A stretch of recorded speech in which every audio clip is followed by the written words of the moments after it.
Jalan Demang Lebar Daun ini di dekat kolam retensi Simpang Polda ya. Nah, ini kolam retensi Simpang Polda.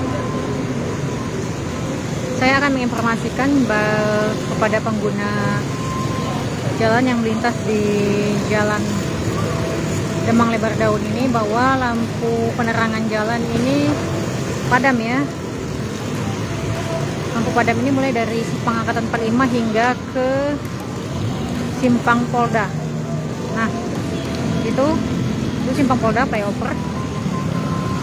Bisa dilihat lampu jalannya padam. Nah, ini padam.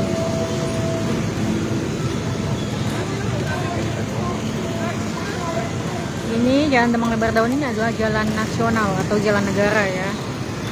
Jadi pengguna jalan yang melintas di jalan ini hanya mengandalkan lampu penerangan dari kendaraan baik sepeda motor maupun mobil. Padahal di bagian jalan ini cukup banyak berlubang karena aspal ini terkikis karena air hujan. Nah, bisa dilihat kan lampu jalannya gelap.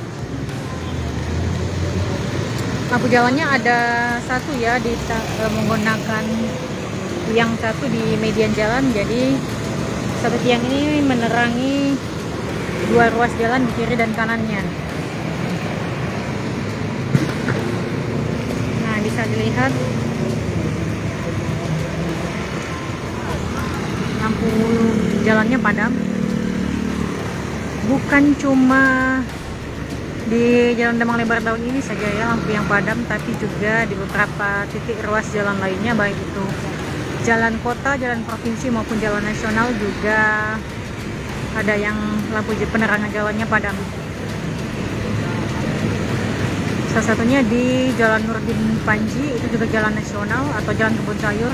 Bahkan lampu jalan itu padamnya sudah lama sehingga berbulan-bulan. Dan lokasi Jalan Nurdin Panji yang sepi itu juga mengundang potensi kejahatan karena kerap kali terjadi kasus kekerasan, begal, dan pencopetan di jalan tersebut.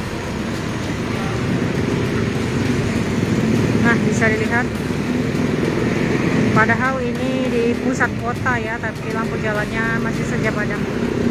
Masyarakat kerap kali mengeluhkan kondisi lampu jalan yang padam di sejumlah titik ruas jalan di Palembang, namun itu tadi tindak lanjutnya sangat lamban. Jangan lupa subscribe, share, komen, dan like ya.